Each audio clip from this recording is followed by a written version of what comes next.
Vamos ouvir, então, o nosso ministro. Seja muito bem-vindo, ministro. Senhores, boa tarde. Cumprimento a todos, na pessoa do nosso presidente, desembargador Elton Leme, um amigo querido, e a Dimara, também uma amiga de longa data.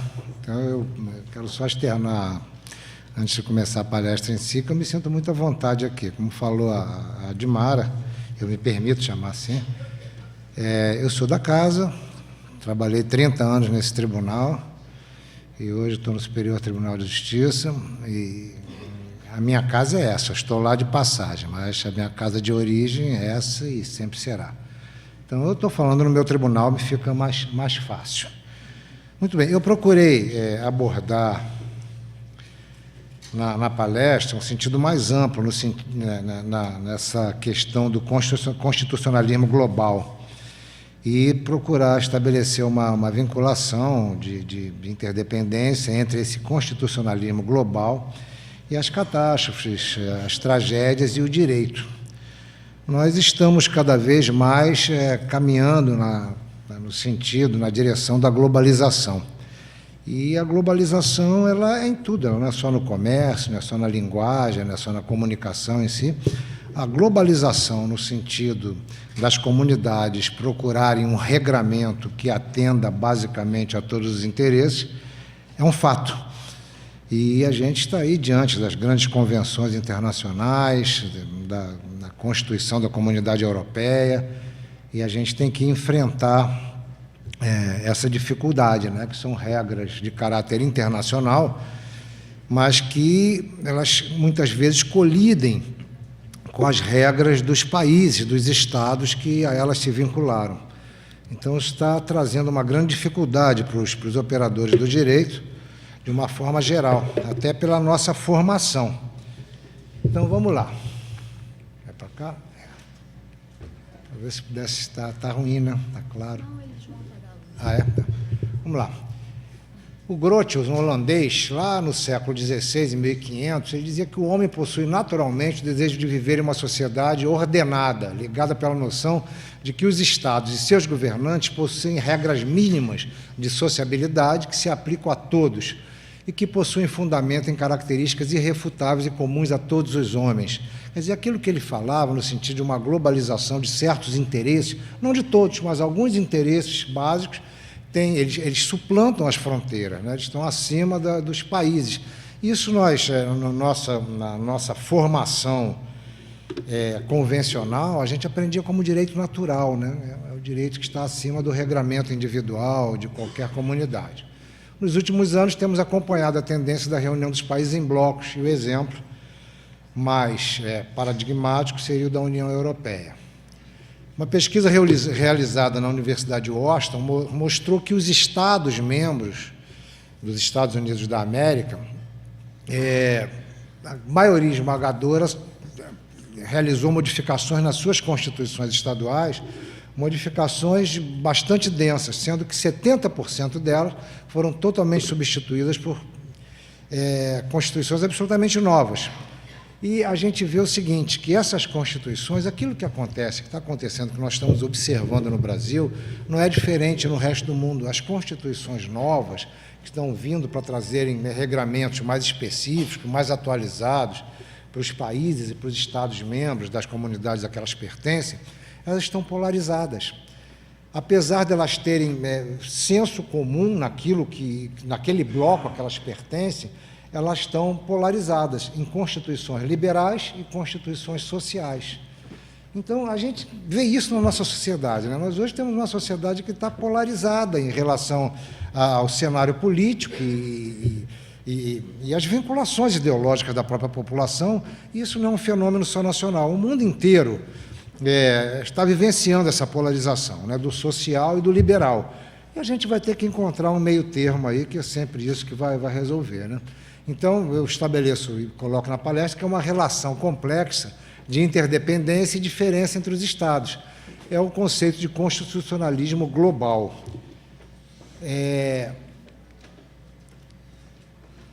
Qual é a pauta política desse constitucionalismo global? A letra está pequena, que eu procurei concentrar numa folha só.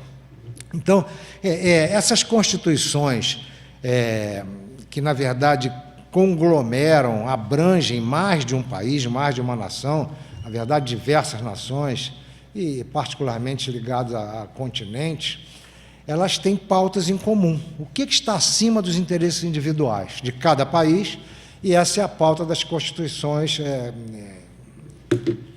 globais, né, que chamam de globais, que englobam os interesses de uma pluralidade de nações. Proteção cultural, solução de conflitos para garantir a paz mundial, aprimoramento de ciência e tecnologia, clima e meio ambiente, controle da emissão de poluentes, desastres ambientais e dos escassos recursos de energia, combate à criminalidade organizada, terrorismo, tráfico de drogas e a lavagem de dinheiro, proteção aos imigrantes e aos refugiados, controle de epidemias e doenças e combate à miséria extrema. Muito bem. Acho que eu tenho que apontar para a máquina, né? É para lá?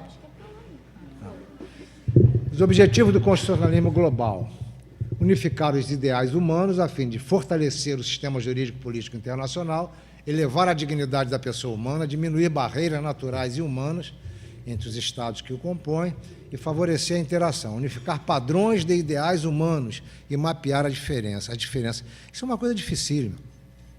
A gente acha, hoje a Europa tem uma Constituição Europeia. A Europa é toda fragmentada. A gente sabe, a história da Europa é uma história de sangue. Eles guerrearam o tempo todo.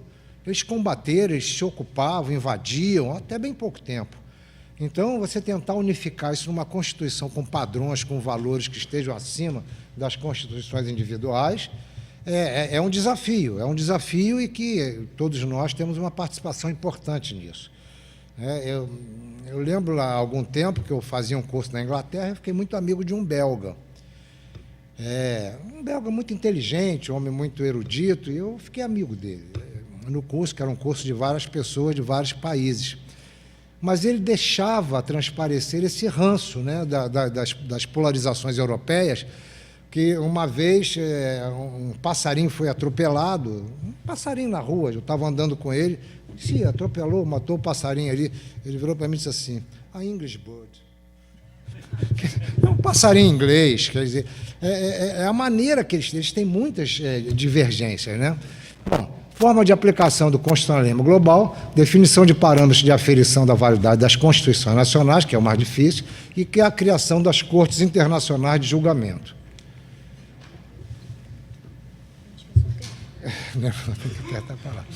Desafios para aplicação, legitimidade, os entraves culturais, que são imensos na Europa, que é aquele mundo pequeno e tão integrado, que já não tem mais fronteira, a diferença das culturas é enorme.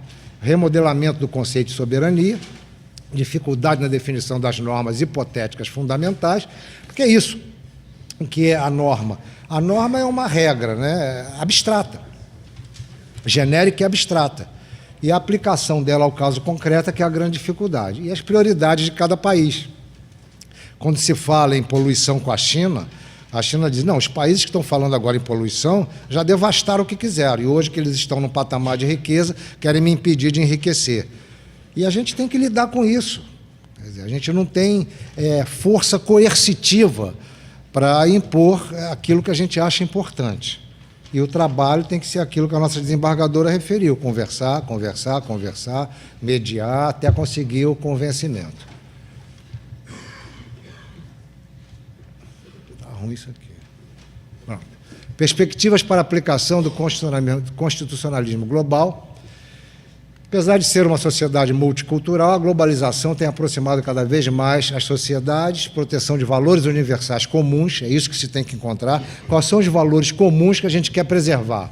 Paz, meio ambiente, dignidade, independente das diferenças culturais. as constituições internas não são suprimidas, as quais devem tratar das peculiaridades e organização de cada país. Com a globalização e a inquestionável interdependência dos países, já não se fala mais em soberania absoluta, limitação da atuação arbitrária dos Estados. E o direito constitucional global tende a ser mais técnico e dinâmico que o nacional, que é largamente mais influenciado por questões políticas. Eu estava agora, recentemente, em Portugal, fazendo um curso, e estava referindo da nossa dificuldade no Brasil, dos nossos magistrados, juízes, desembargadores, seguirem precedentes. Nossos magistrados não seguem precedente, a gente tem a dificuldade, fala recurso repetitivo, fala súmula vinculante, ele arranja um jeito de estabelecer um distinguish, não, mas não é bem o caso, porque a nossa formação foi essa. Nós temos uma formação dogmática do livre convencimento motivado. Então, para abrir mão do seu entendimento e seguir o precedente, é ter que mudar a cultura. A gente vai ter que fazer isso, senão nós vamos sucumbir, porque a gente hoje vive numa insegurança jurídica absurda. Porque tudo que o povo quer é ter uma previsibilidade das decisões judiciais. E se não se seguir os precedentes, com uma Constituição que é só principiológica, enunciativa, a gente não vai conseguir alcançar a segurança jurídica. E eu estava referindo isso em Portugal, e um professor da Universidade Nova de Lisboa, que é muito conhecida dos dois aqui, ele referiu o seguinte, ele disse, nós temos essa dificuldade de seguir os precedentes em relação à Corte Europeia. Os juízes portugueses, quando existe um conflito aparente entre as normas, eles não seguem a Constituição Europeia. Nós temos uma Constituição Nacional e é essa que vai me orientar. E isso causa um problema muito grave, porque a pessoa que se sente prejudicada vai à Corte Internacional e faz uma reclamação. E o governo português é condenado em pesadas multas. Mas você vê, nós não conseguimos dobrar os nossos juízes, que eles têm que seguir a orientação da Corte Europeia. Aqui nós não somos muito diferentes. A gente tem um trabalho, né, de conscientização, de doutrinação, para a nossa magistratura. E eu me incluo, a minha formação dogmática é o livre convencimento motivado. Precedente é a coisa do anglo-saxão lá. A gente vai ter que aprender a lidar com isso. E aplicar isso na nossa vida, no direito do dia a dia, porque senão a gente vai sofrer um descrédito cada vez mais crescente no Poder Judiciário. Então, Portugal está vivenciando um problema com a questão da aviação civil.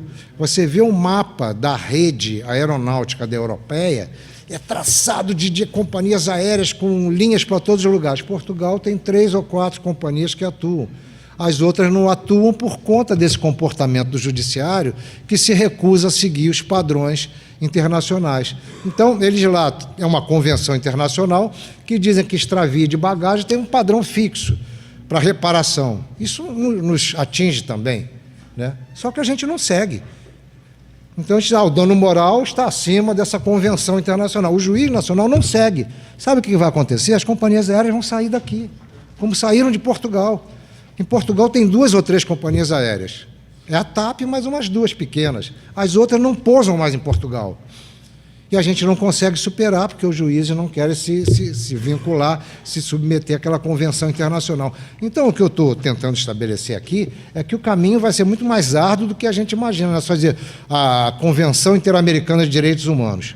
A gente vai lidar, eu vou chegar para falar dela um pouquinho. Ministro, só um instante, só para consignar a presença do nosso jornalista André Trigueiro, já está aqui conosco, seja bem-vindo. Obrigado.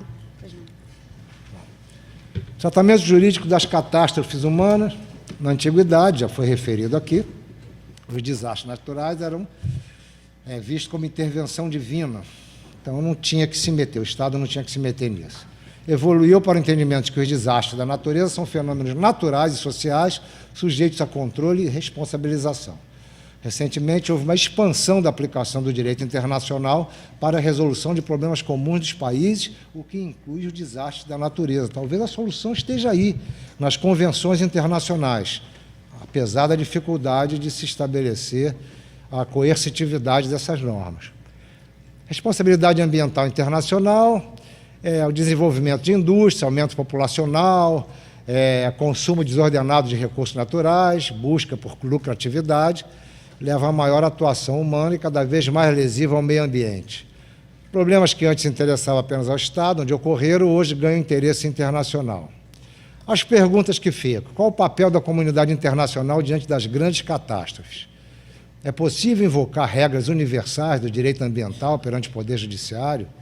Qual a norma hipotética fundamental pode apoiar uma nova ordem global? Deve-se restringir o ativismo judicial quando privilegia os interesses políticos e econômicos contra a tutela ambiental? No meu sentir, sim.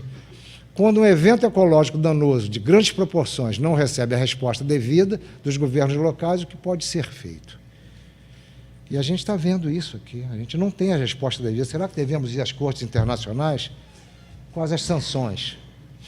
Catástrofes humanas diante do constitucionalismo global. As normas protetivas do meio ambiente não mais encontram fundamento na proteção ao homem, mas assumem uma percepção mais universalista e multifuncional de proteção ao ecossistema. Proteção jurídica ambiental evoluiu para a busca de uma sustentabilidade socioambiental. Tendência do movimento vanguardista do constitucionalismo, que busca a ampliação da proteção ao meio ambiente como forma de garantir o direito ao meio ambiente sadio e equilibrado para a presente geração e também para as futuras. As convenções internacionais. O que a gente tem de proteção ao meio ambiente? Os tratados e convenções, além de definir conceitos importantes sobre danos ecológicos, estudos de impacto ambiental e necessidade de recomposição do meio ambiente, reconhece o dano ambiental internacional e sua consequente responsabilização. No plano do direito ambiental internacional, Conferência das Nações Unidas sobre Meio Ambiente Humano resultou nos seguintes normativos: Declaração de Estocolmo, foi lá em 1972, o Rio 92, Protocolo de Quioto em 97 e Declaração de Joanesburgo em 2002. Cartas dos Direitos Fundamentais da União Europeia dispõe em seu artigo 37. Todas as políticas da União devem integrar um elevado nível de proteção do ambiente e a melhoria de sua qualidade e assegurá-los de acordo com o princípio do desenvolvimento sustentável. Após o esgotamento da instância no âmbito interno, qualquer Estado contratante, entidade não governamental ou qualquer particular que considere que seus direitos foram violados pode dirigir diretamente ao Tribunal de Estrasburgo uma queixa alegando a violação do Estado contratante. As sanções, nesses casos, são sanções, por hora, muito mais morais. Acredito que nossa tendência é evoluirmos para sanções efetivamente financeiras, né, de bloqueio comercial. Mas, mais uma vez, quando eu estudava na Inglaterra, tinha um tribunal, eles criaram lá, isso nos anos 80, criaram um tribunal chamado Tribunal Bertrand Russell. Era um tribunal de intelectuais, de destacada atuação no cenário europeu, pessoas de ilibada reputação, pessoas com uma integridade reconhecida, e eles formaram esse tribunal Bertrand Russell. Esse tribunal Bertrand Russell ele julgava nações, e julgava nações que tinham um governo autoritário, um governo sem legitimidade democrática, que não foi eleito pelo voto direto, que praticava torturas. E eu lembro que isso foi um comentário muito grande, e os países europeus tinham pavor, os governantes tinham pavor de serem julgados pelo tribunal Bertrand Russell. Qual era a sanção? Nenhuma. A sanção era meramente moral. Aquele grupo de intelectuais condenava um determinado país. E aquele país, por consequência, começava a ter uma série de bloqueios. Bloqueios porque ninguém queria estar vinculado a um país, como um SPC, né? Serviço de Proteção ao Crédito. Ninguém queria estar vinculado a um país que houvera sido condenado pelo Bertrand Russell. As cortes internacionais têm uma efetividade maior, mas ainda assim eu acredito que a gente vai precisar evoluir nisso aí. Convenção Americana dos Direitos Humanos, Pacto de São José da Costa Rica, garante o direito ao meio ambiente sadio. Após o esgotamento da jurisdição, e isso é o que nos interessa, diretamente, tá? Da jurisdição interna, ou quando houver demora injustificada, ou o prejudicado for impedido de judicializar a questão internamente, a responsabilização por danos ao meio ambiente pode ser elevada por qualquer interessado à Comissão Interamericana de Direitos Humanos e à Corte Interamericana de Direitos Humanos. A comissão é uma instância inferior à da Corte. Mas nós já usamos isso, talvez de uma forma um pouco equivocada, né? Há pouco tempo, um colega nosso, ele teve uma atuação interessante, desembargador Elton, que aconteceu? Ele estava no sul fluminense e um determinado cidadão, já alcoolizado, uma sexta-feira à noite, botou o carro em cima da calçada. O policial militar foi e mandou ele tirar o carro da calçada. Você tira esse carro daqui. Ele, não vou tirar coisa nenhuma, tira, não tira, tira. Ele começou a xingar o policial. Ele xingou, cometeu ofensas gravíssimas à honra do policial, à dignidade. O policial militar fez tudo como manda o protocolo, como manda o figurino. O senhor está preso por desacato, conduziu a delegacia, fez o registro de ocorrência certinho, que todos os policiais militares fizessem isso, né? Se fosse na Baixada Fluminense, a resposta ia ser outra, claro. Mas o policial levou ele direitinho lá para a delegacia e tal. Quando o Ministério Público ofereceu a denúncia, o juiz rejeitou a denúncia. Ele disse assim, o desacato não é mais crime, porque, por força do Pacto de São José da Costa Rica, a liberdade de expressão está acima de uma norma que restringe a livre manifestação do pensamento. Ele rejeitou a denúncia e descriminalizou o desacato. Você vê que coisa louca, uma tragédia isso. Porque, quer dizer, evidentemente, você imagina todas as repartições públicas que a gente vai, a primeira coisa que você vê está escrito, constitui crime de desacato, artigo 330 alguma coisa do Código Penal. Por quê? Para inibir determinados arroubos, né? Da emoção daquele que está lá, postulando um direito, que demora a ser atendido, ele acaba por, muitas vezes, se exagerar, né, no tratamento daquele infeliz que está ali do outro lado do balcão, que não tem nada com isso, mas o que segura isso um pouquinho é esse desacato. Nós mesmos, nas nossas audiências, imagine se cada pessoa que tivesse o direito não reconhecido resolveu ofender o magistrado pela livre manifestação do pensamento. Mas o juiz, ele invocou exatamente esse tratado dos direitos humanos do Pacto de São José da Costa Rica. E foi uma trabalheira, porque isso acabou caindo comigo lá no STJ, e a gente desconstituir por força não do controle de constitucionalidade, mas do controle de convencionalidade. Quer dizer, é um negócio que eu nunca tinha ouvido falar, tive que estudar, né? Controle de convencionalidade, é o controle do exercício das convenções internacionais. Deu um trabalho muito grande, porque em alguns países o desacato não é crime formal, né? Não é crime assim considerado. E, quer dizer, para compatibilizar essas regras, então o cuidado que se tem que ter com isso. Mas, de qualquer maneira, foi só um exemplo para a gente ilustrar. Bom, no Brasil, artigo 225 da Constituição de 88, todos têm direito ao meio ambiente ecologicamente equilibrado, bem de uso comum do povo e essencial à sadia qualidade de vida, impondo-se ao poder público e à coletividade o dever de defendê-la e preservá-la para as presentes e futuras gerações. Tem uma lei de crimes ambientais, a 9.605, lá de 98, que determina as sanções penais e administrativas derivadas de condutas e atividades lesivas ao meio ambiente. E aí vai desde pescar no período de defeso até um dano ambiental dessa natureza, né? Extrair cascalho, a gente volta e meia julga isso. Lá no STJ chegam esses crimes.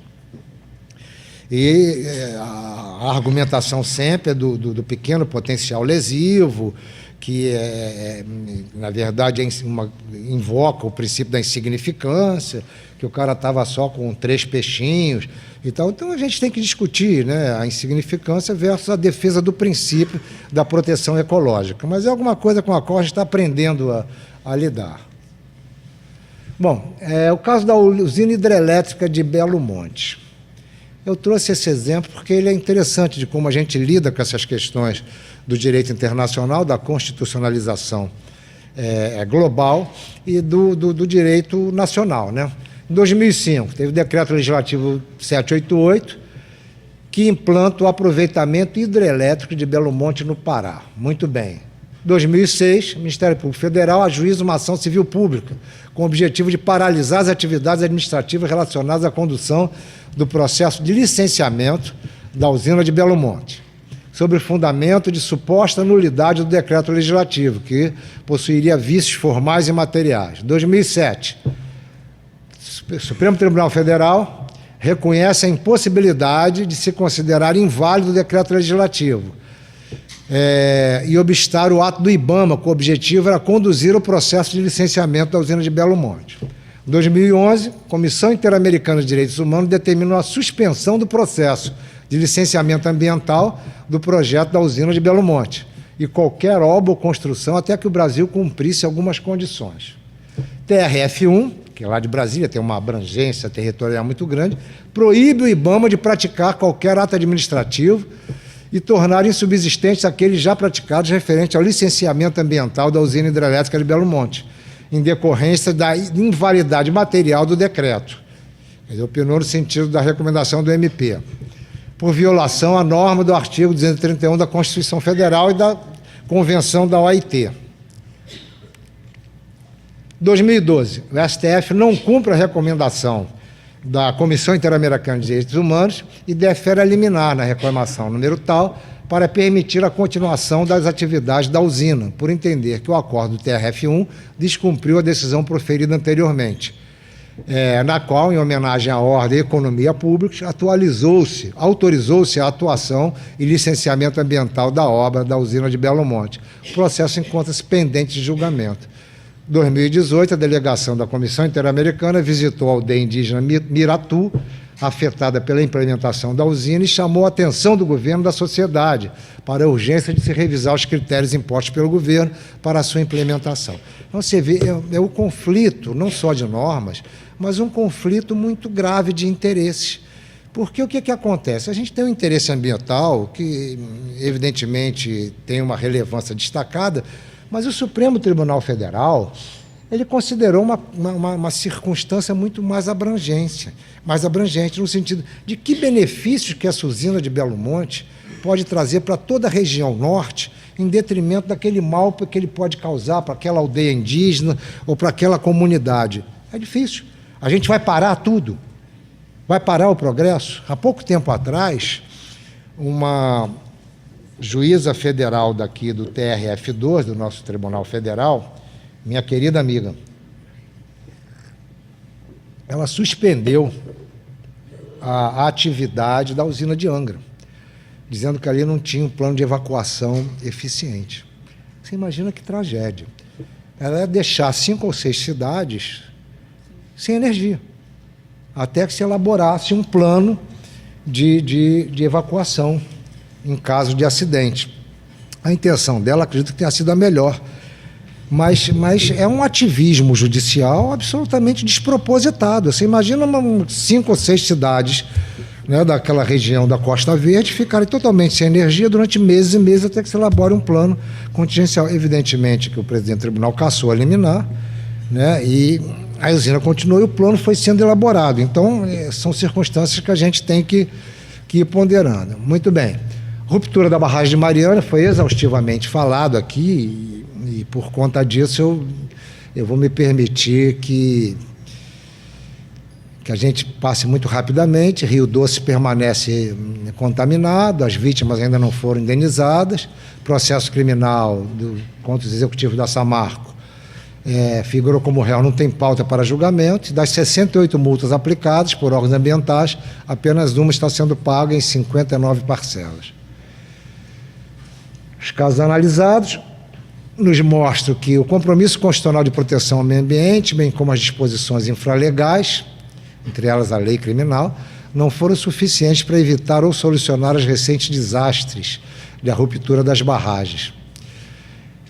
Desmatamento, deslocamento de tribos indígenas para a construção de uma usina hidrelétrica em Belo Monte.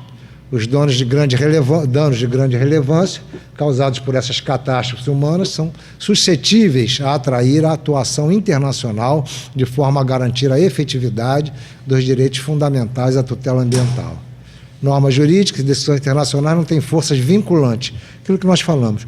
Qual a sanção que essa Corte Interamericana de Direitos Humanos pode aplicar ao Brasil se ele não cumprir determinados requisitos, determinados critérios?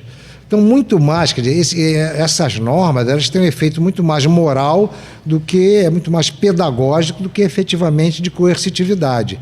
Isso apenas aponta para nós o caminho, a direção, que é uma direção de conscientização permanente. A gente tem que ter um trabalho de exaustivamente invocar esse tema, como é feito aqui por essa comissão, uma comissão de honrosa existência, e que o caminho é esse. É a conscientização, é o commitment, é o comprometimento. Se a gente não tiver o comprometimento interno, dificilmente a gente, com uma normatização internacional, vai conseguir a efetividade desejada. Vamos lá. Necessário fortalecer mecanismos institucionais. Os Estados são soberanos na exploração de seus recursos, mas possuem o dever de evitar ou reparar os danos ambientais.